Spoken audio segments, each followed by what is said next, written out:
guard against the acquisition of unwarranted influence, whether sought or unsought, by the military-industrial complex.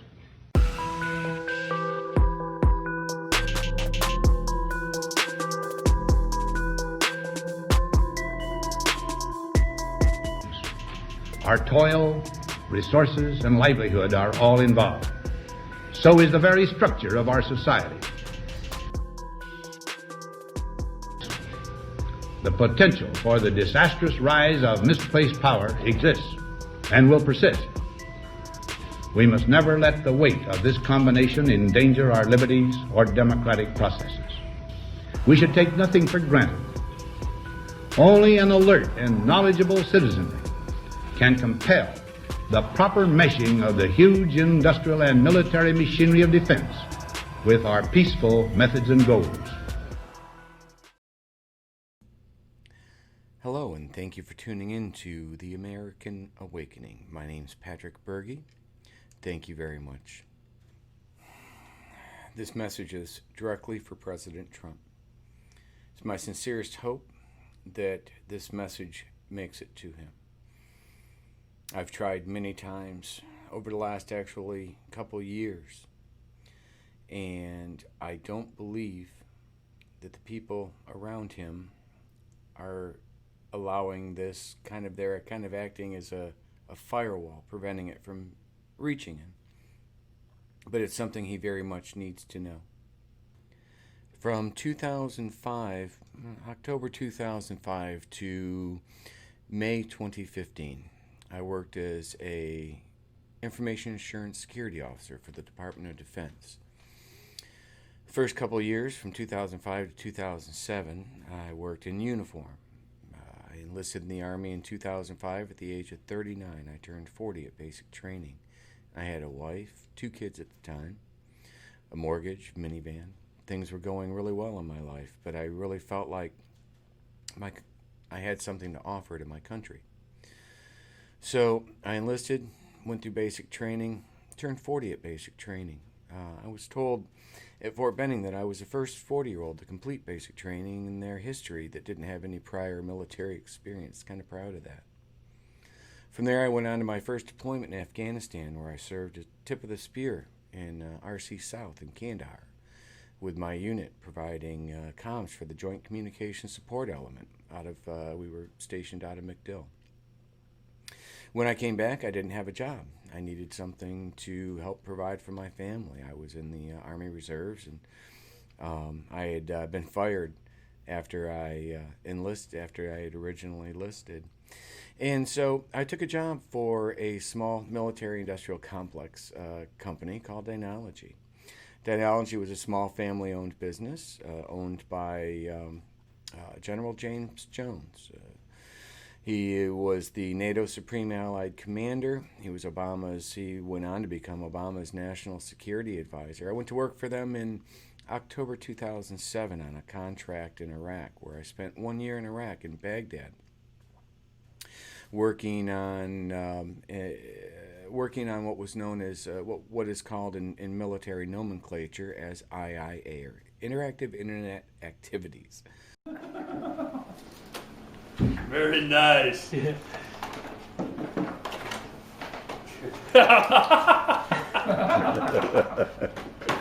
That's awesome. Yeah, you can't say you don't have the keys to the kingdom. You did bling bling. That's awesome. You get it, Jamil? That's perfect. You see up in the upper corner there? Surgeon's defeated. That took a long time to get that guy masked back behind me.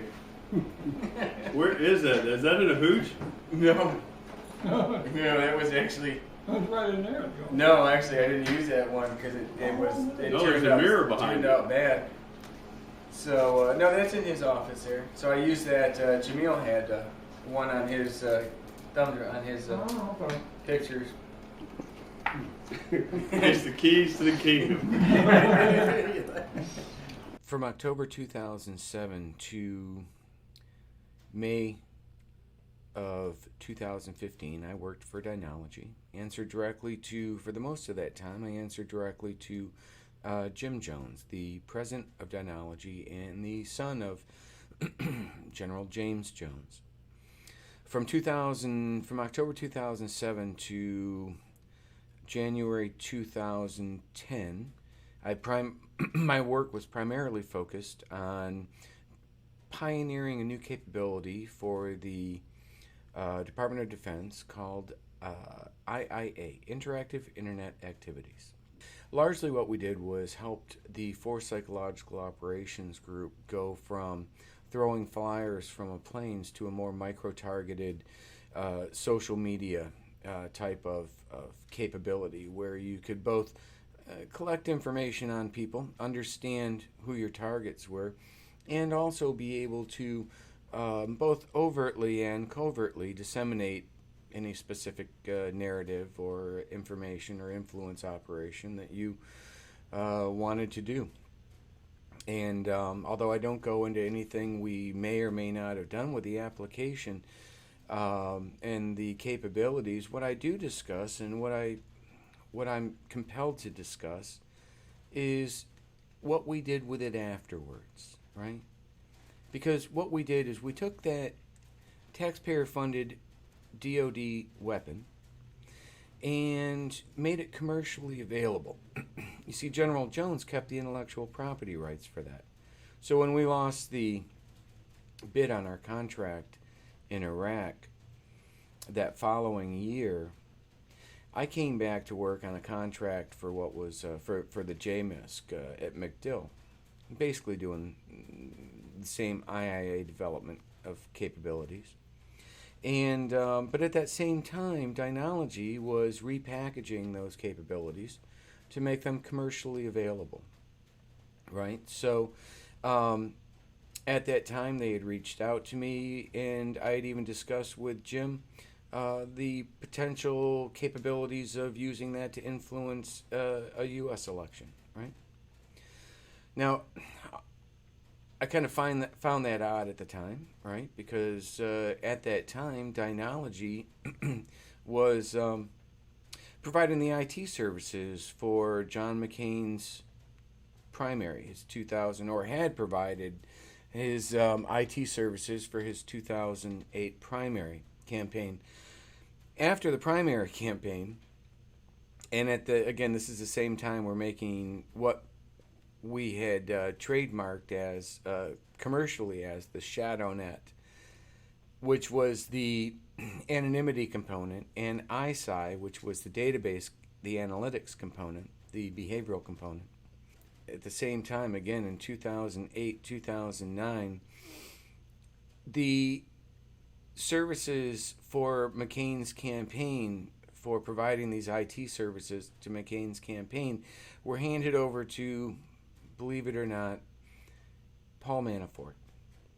Now, I didn't even find this out until 2016, and that's when I really started getting worried about the work that I had done, and others, the work that I had helped on, being used to influence U.S. elections.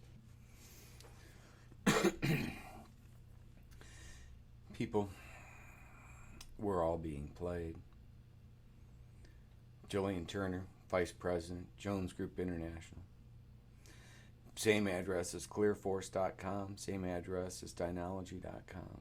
Same people, small group of people. Largest, Jones Group International, one of the largest energy lobbies in D.C.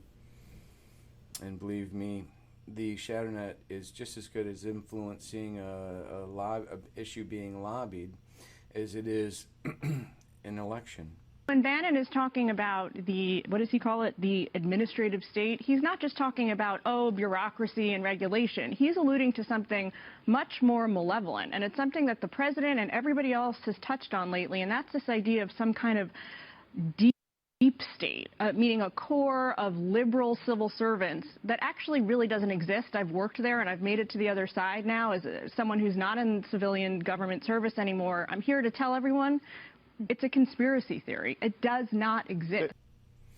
But then we have Steve Bannon Steve Bannon was one of the co-founders of Cambridge Analytica. Cambridge Analytica, in its indictment, included a company called Psy Group and Wikistrat, owned by a gentleman named Joel Zamel.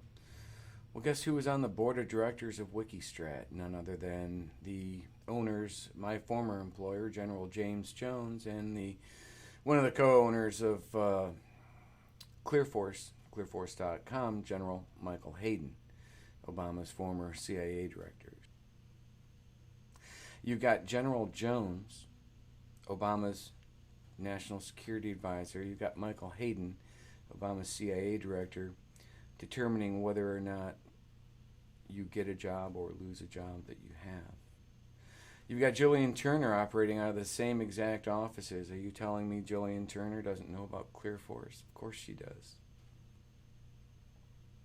ClearForce was started in 2013 after the Edward Snowden leaks, because apparently they figured that why fix the whistleblower laws that would actually protect people like myself and Edward Snowden, who come forward with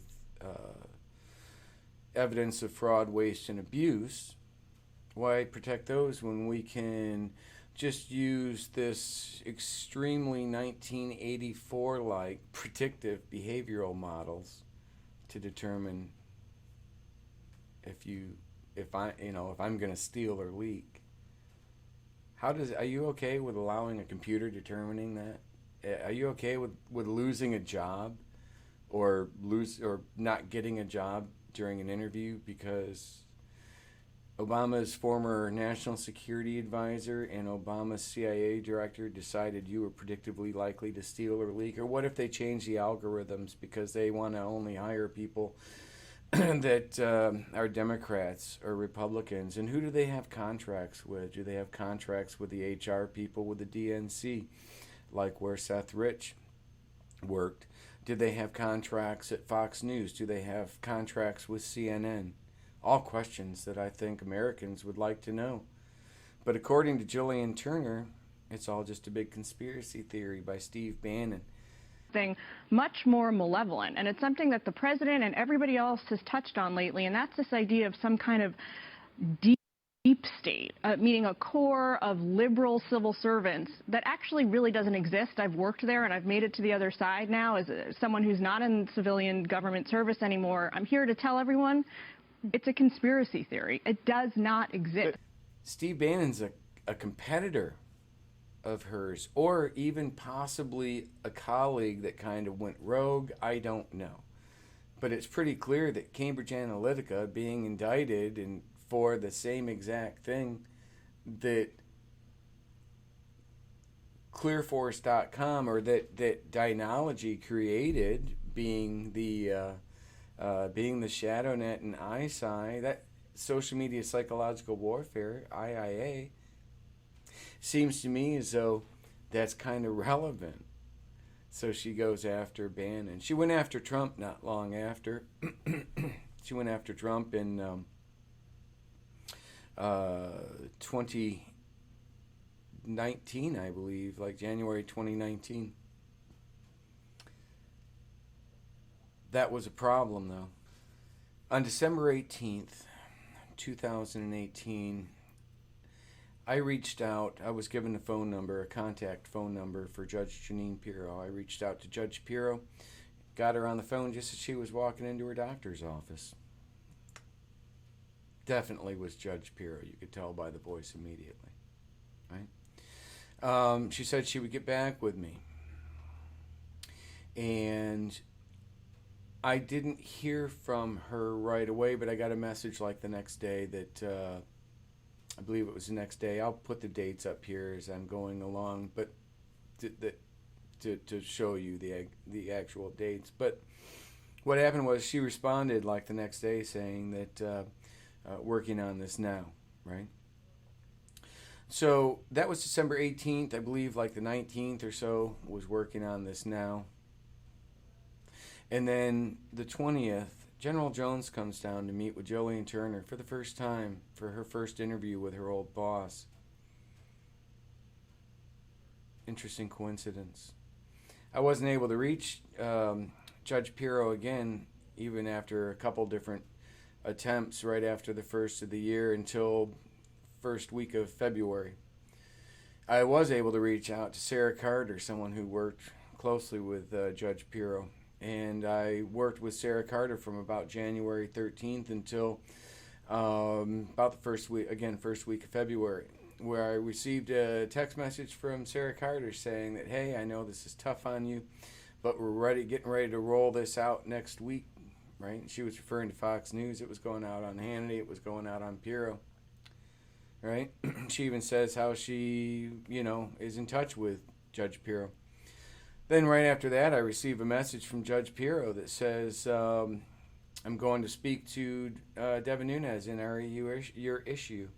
Now, keep in mind, Devin Nunes back in 2018 was the head of the Intelligence Committee that the chain of command literally requires me to follow. So any interference between Judge Pirro for personal gain or to benefit or to protect herself from something potentially that she's been doing, maybe as an asset herself.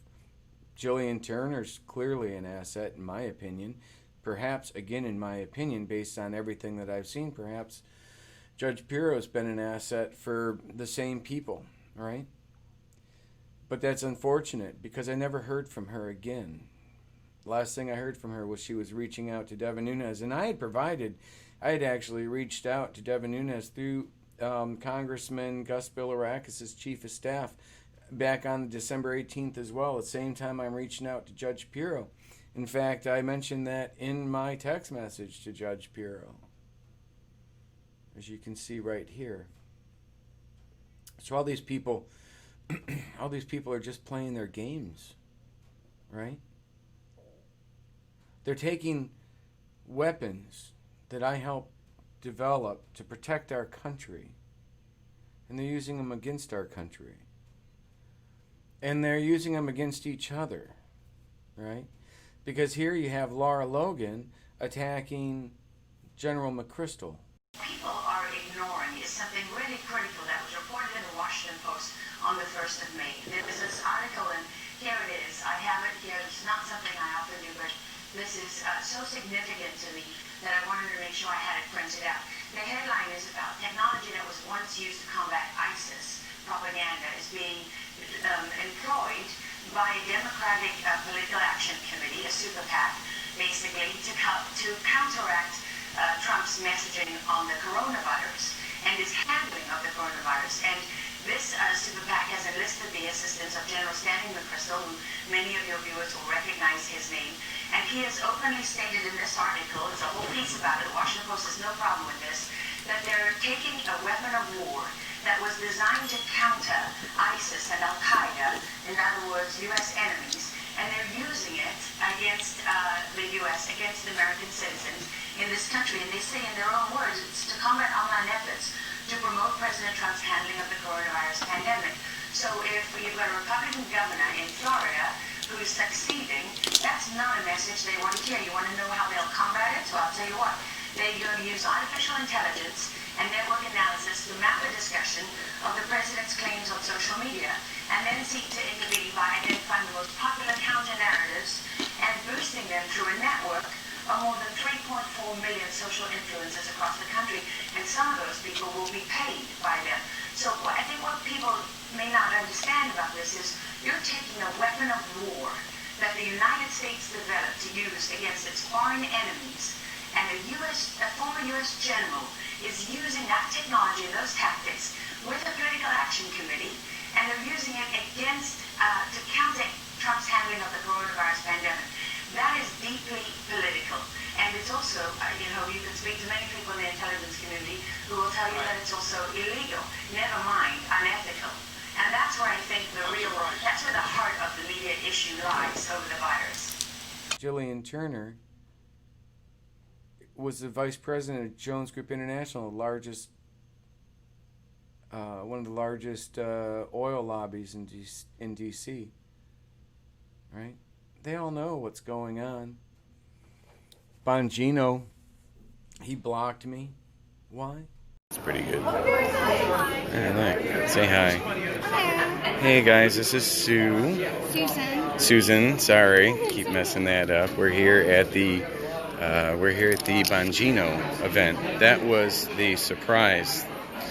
We didn't want to give it away because of last time I did that with Roger Stone, he canceled the engagement he was scheduled for about an hour before. So I just had a chance to walk up to Dan Bongino, tell him that we just spent like $450 a ticket on here to come meet him, and that I've been trying to reach him.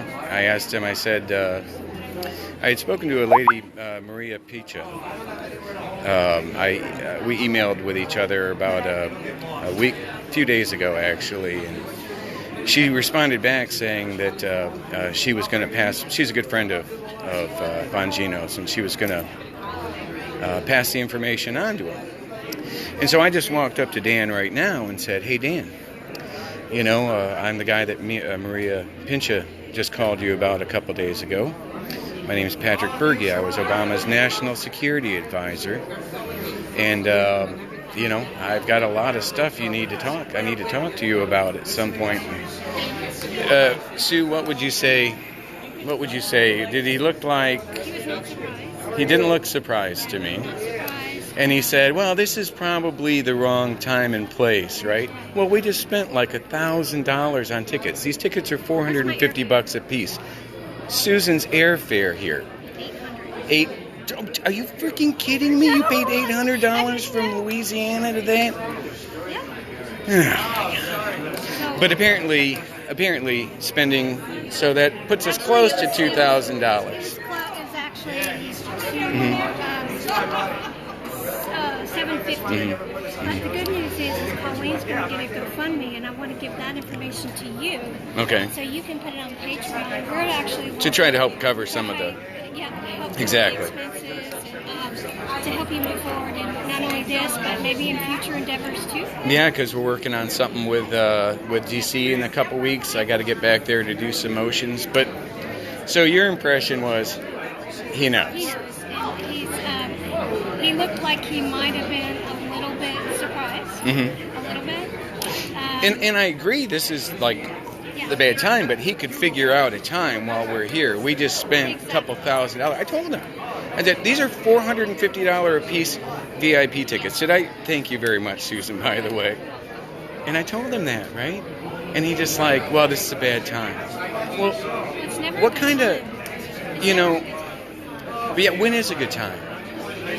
You could say, wow, okay, yeah, Maria spoke to me, and I understand probably, you know, Sarah Carter and all these people. So maybe what you need to do... And I'm saying, oh, and by the way, look, this is how much he gives a crap about veterans, right? Look at this. Here, hold on to the phone. Thank you.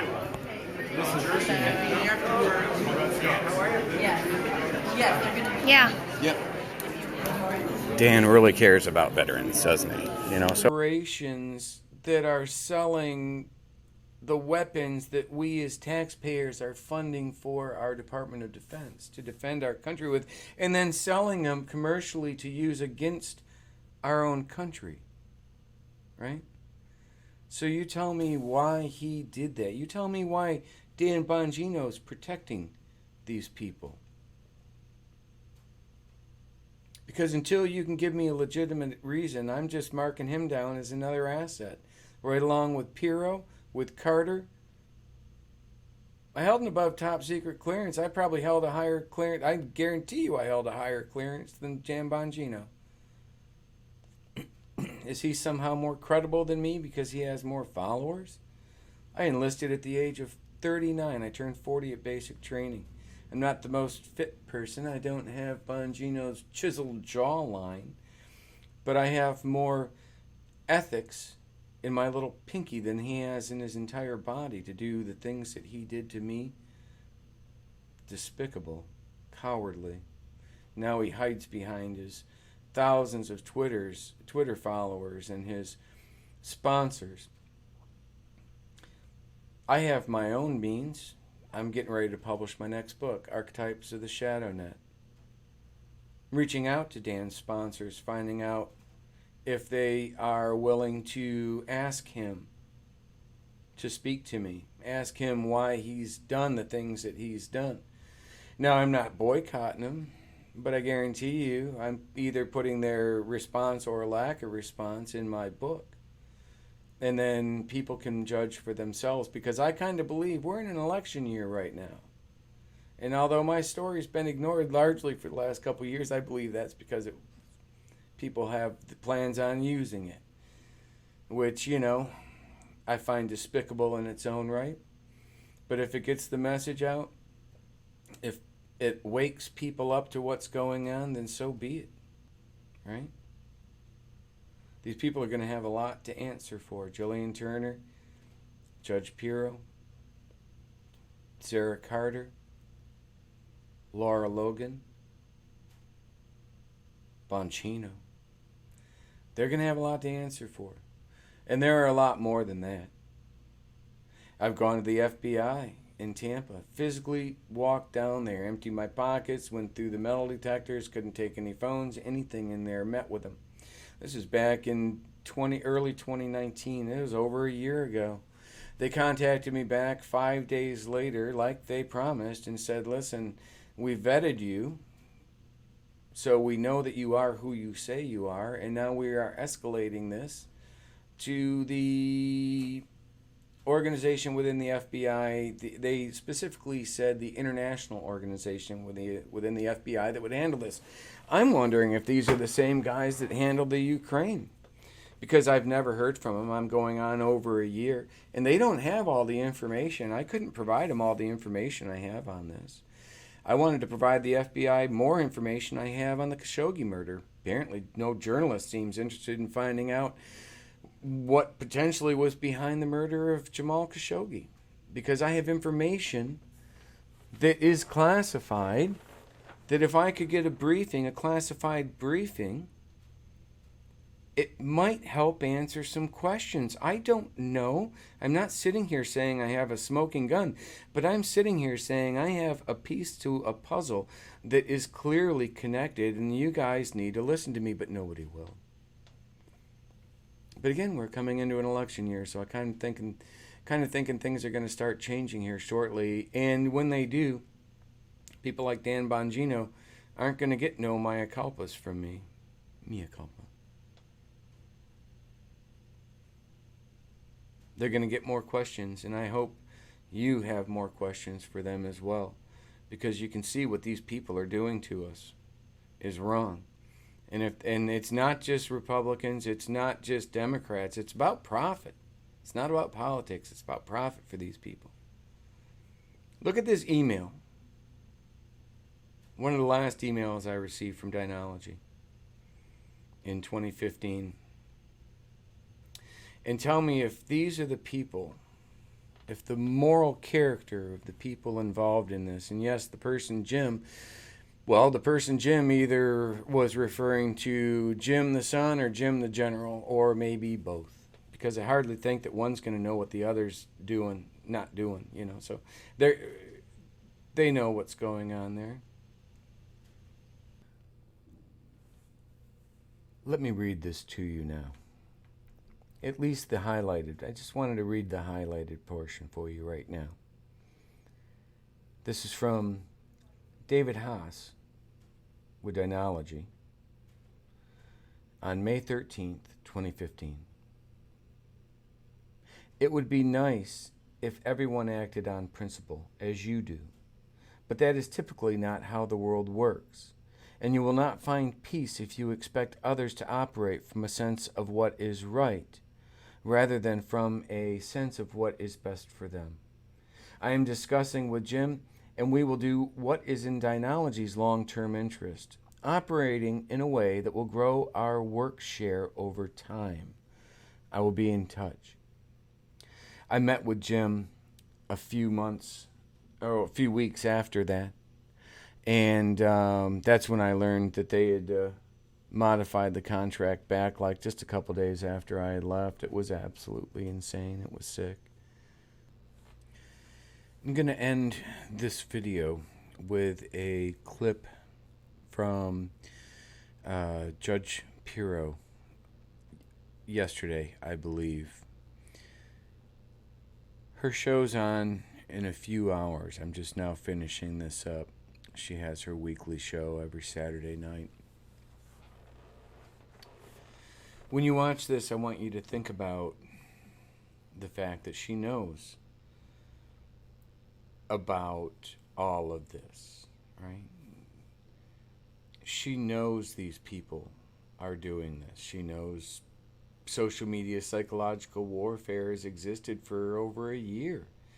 She knows that these people were going to use this to try to influence the election. She did nothing about it, or if she did anything about it, it was to line her own pockets, in my opinion.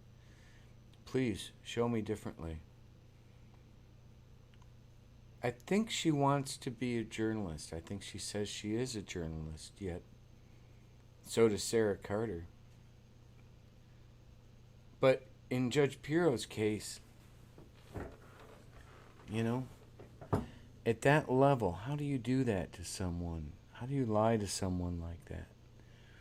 How do you lie to all the people like that? How do you sit there and say that? How do you sit there in this next clip I'm about to play and look surprised that all this is going on? Think about that tonight, or the next time you watch Judge Pirro's show. Ask yourself, what are the odds that you're getting the whole story? Pretty slim, in my opinion. You're going to get just as much of the story that benefits her and hurts her opponents.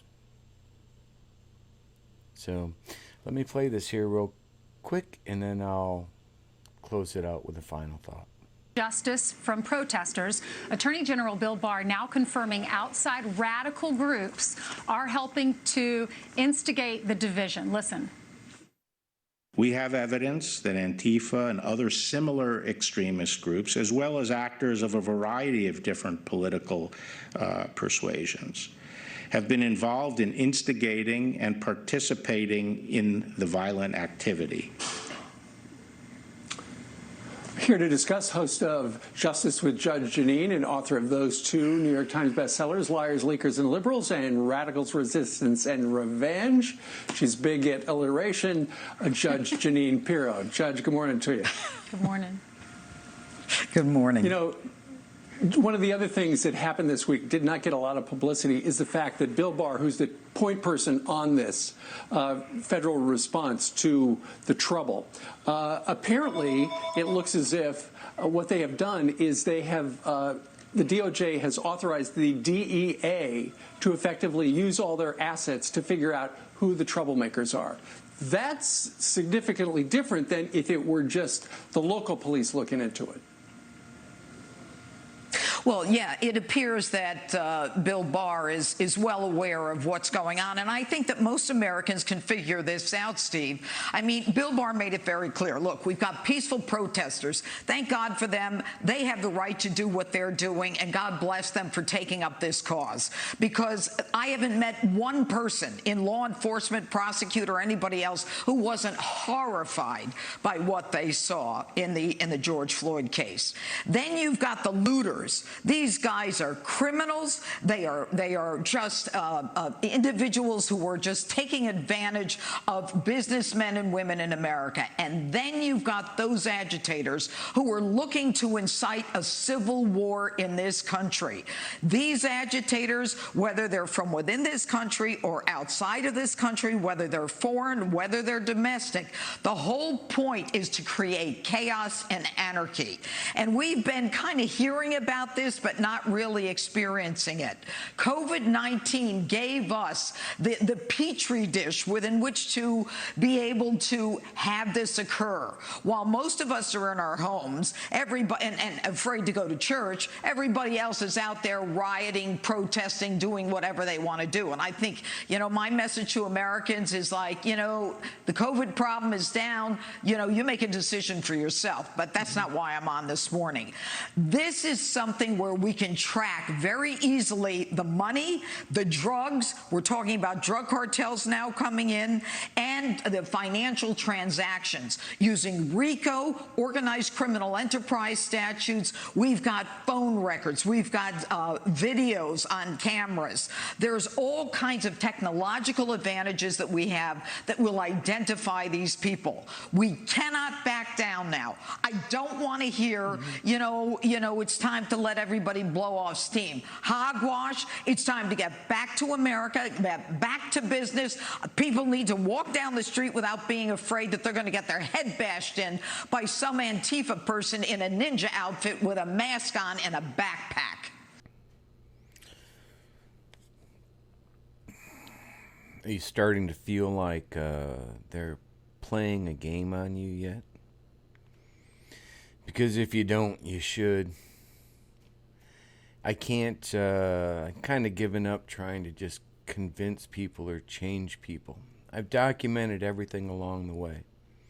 And I'm taking this through the legal channels. And I believe in the end, the legal channels are going to afford me a day in court. And that will expose everything that's been going on. We're talking actually literally going back, well, you know, if you want to count everything, going back to probably about 2007, right? I didn't know I was a patriot, right? I wanted to serve my country. I had no idea of the swamp. Just like President Trump, he said the same thing. He had no idea the swamp was this deep in D.C. You know, but he says that, I believe, he says that largely though about the swamp within like the the representatives and the government employees. I don't think he fully knew how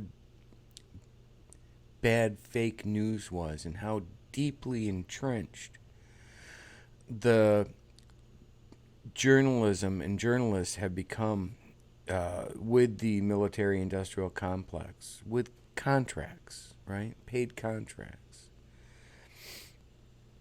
I don't think President Trump fully understood that. Paul Manafort was John McCain's campaign manager for nearly 2 decades. No one's going to convince me that he ended up on Trump's campaign by accident. It was all part of a plan. All part of a plan that was most likely, in my opinion, because of all the players that are connected to it, McCain, Manafort. I didn't even get into Roger Stone yet, but I'm finishing up a very interesting video I'm doing after Millennial Millie did an interview on InfoWars with Alex Jones. I think you're going to find that very interesting because Roger Stone was a partner of Paul Manafort, who was, of course, Dynology's #1 partner, McCain's campaign manager, right? I don't think these are just trifle things that should be overlooked. There was a reason he was put on there. We need to find that out.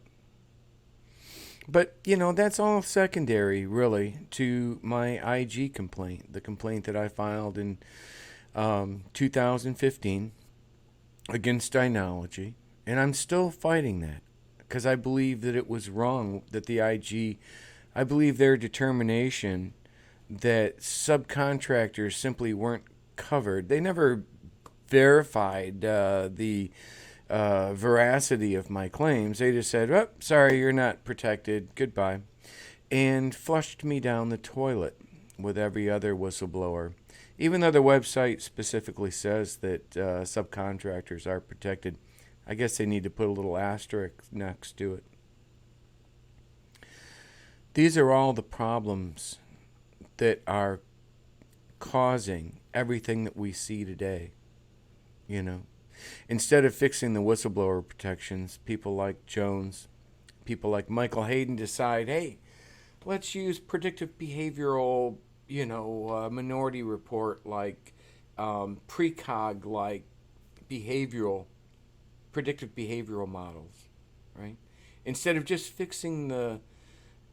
protecting like the patriots that are actually doing the work. And if they see something wrong, they should be able to say something, because you spend a lot of money on signs that say, see something, say something.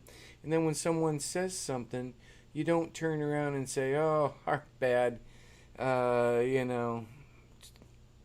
see ya, wouldn't want to be ya.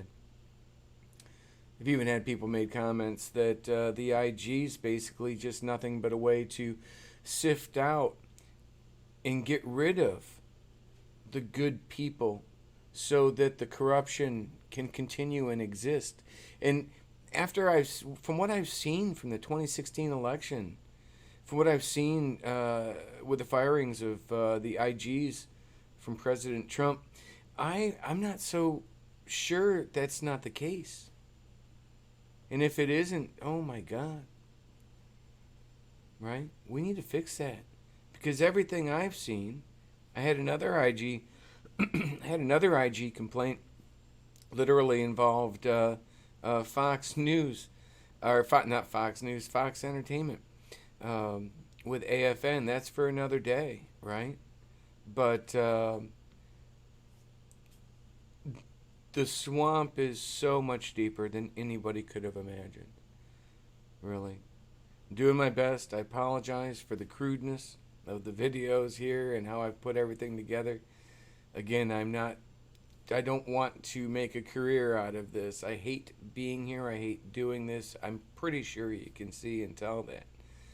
But I'm also not going to bow to these people. I'm not afraid of them. And I will find a legal means to expose what they've been doing, because that was my job. That's why taxpayers paid me $120,000 a year to go sit out in South Korea as the Information Assurance Security Officer. And I'm telling you right now, I need your help, right? This is all pretty easy to verify. And if it seems crazy to you, think of how crazy it seems to me that I've got to go to this extent, that my government's not actually doing this for me, that I can't go to my government and say, hey, there's a problem over here, and they actually will go and fix it. See, that's the problem. So thank you very much. I will be trying to get the next one out with Millennial Millie and her Gavin and InfoWars. I think you're really going to like that. 3/4 of the way through it, but I really wanted to push this one out first. And also, this is kind of how that worked out. But again, thank you to all my supporters. Please, if you can contribute, help me. I'm going to be taking off on my Harley. Should have it back probably Tuesday or Wednesday. I believe I'm scheduled to leave to DC on the 15th of this month, right? So any help that you can do with that. I'm taking all of this camera equipment packed into Pelican cases that I had secured to the bike with a awesome frame. So I'm really doing everything I can, and we are going to expose these people. Can use any help I can get. Please like this, share this, even if you don't like it. I know it could be better. Like it anyway and share it, because if you've paid any bit of attention, this isn't just about me. This is literally about you. It's literally about them choosing what job you're going to have next, or whether or not you're going to walk into your company tomorrow and even have a job. So anyway, again, thank you very much. Thank you again to all my supporters that have helped me out. Good night, and God bless.